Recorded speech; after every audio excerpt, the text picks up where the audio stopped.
আজ আমি এই যে বাচ্চাদের ক্লে দিয়ে একটি কাজ করব। এর আগে আমি একটি ক্লে ব্যবহার করে কাজ করেছিলাম। আজকে কিছু কালারফুল ক্লে ব্যবহার করছি। সেটা অন্য ক্লে ছিল আর এটি অন্য ক্লে। আমি জানি না সেই ক্লেটির নাম আসলে কি, সেটাকে কি বলে। ক্লে সম্পর্কে আমার আইডিয়া খুবই কম। আজ আমি এই যে বাচ্চারা যে ক্লে নিয়ে খেলে সেই ক্লে নিয়ে কাজ করছি। হ্যালো এভরিওয়ান, আমি ঋতু। কালার প্যালেট পেজে আপনাদের সবাইকে স্বাগতম। চলুন তাহলে শুরু করে ফেলি। আমি এখানে একটি পুকুরের দৃশ্য তুলে ধরব।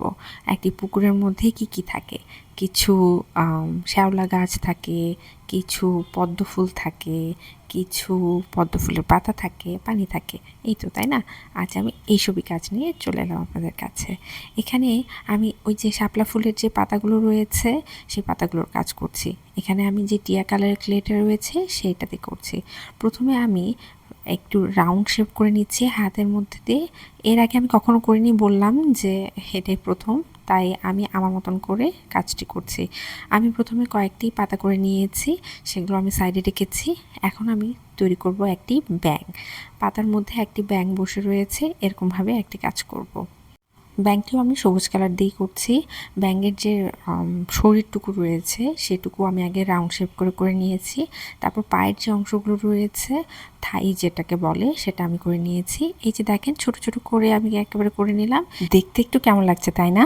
প্রথম পায়ের অংশটুকু আগে করে নিলাম, এখন দ্বিতীয় পার্টটুকু করে নিচ্ছি। তারপরে থাইয়ের সাথে পার্টটুকু অ্যাড করে দেব। যেহেতু ব্যাঙটি বসে রয়েছে, আমি ঠিক সেভাবে করছি। এখন ব্যাঙের যে মুখটুকু রয়েছে সেটা আমি একটু করে ফেললাম, মুখের অংশটুকু। এখন আমি করছি ব্যাঙের চোখের অংশটুকু। সাদা সাদা দুটি বলের মতন করে করলাম। এখানে আমি সাদা ক্লে ব্যবহার করেছি, বলটুকু অ্যাড করে দিয়েছি একটা কাঠির সাহায্যে। তারপরে আমি কালো রং ব্যবহার করেছি, সেখানে আমি ছোট ছোট বল করেছি চোখের আইবলগুলো করার জন্য। আমার মোটামুটি ব্যাঙের কাজ শেষ। ব্যাঙের যে উপরের অংশগুলো রয়েছে সেটা সবুজ কালার ব্যবহার করে করে ফেললাম। এখন লাল কালার ব্যবহার করে একটি ফুল তৈরি করব।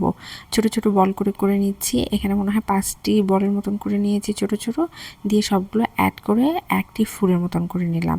তারপর হলুদ ক্লেটি ব্যবহার করেছি। এখানে ছোট্ট একটু হলুদ রং ব্যবহার করে ছোট্ট একটি বলের মতন করে মাঝের অংশটুকু করে নিলাম। মোটামুটি কিন্তু আমার প্রায় কাজ শেষ। আমার কাছে মনে হলো পাতা খুবই কম হয়ে গেছে, তাই আমি আরও কয়েকটি পাতা করে ফেললাম। আগে যেভাবে করেছিলাম ঠিক সেভাবে। এখন যেটির উপর আমি ক্লেগুলো বসাবো অর্থাৎ সেট করব, সেই অংশটুকু করে নিচ্ছি। সেই অংশটুকু একটা কাঠের বোর্ড, সেই বোর্ডটুকুতে আমি প্রথমে হালকা আকাশি রং ব্যবহার করেছি, তারপর ডার্ক নীল রং ব্যবহার করে কাজটুকু করে নিয়েছি। তারপর আঠার সাহায্যে পাতাগুলো সেট করে ফেললাম, সেই সাথে ব্যাঙটিও সেট করে ফেলেছি। তারপর আমি একটু রং ব্যবহার করে কিছু পাতা ব্যবহার করেছি এবং সাদা রং ব্যবহার করে কিছু ফুলের কাজ করে নিয়েছি। ফুলগুলো মনে হচ্ছে একটু দূরে আছে, তাই ছোট ছোট করে করেছি। আর ফুলের মাঝের অংশটুকু করে ফেললাম। এই তো, কাজ আমার শেষ। ভিডিওটি যদি ভালো লেগে থাকে লাইক কমেন্ট শেয়ার করতে ভুলবেন না। ধন্যবাদ।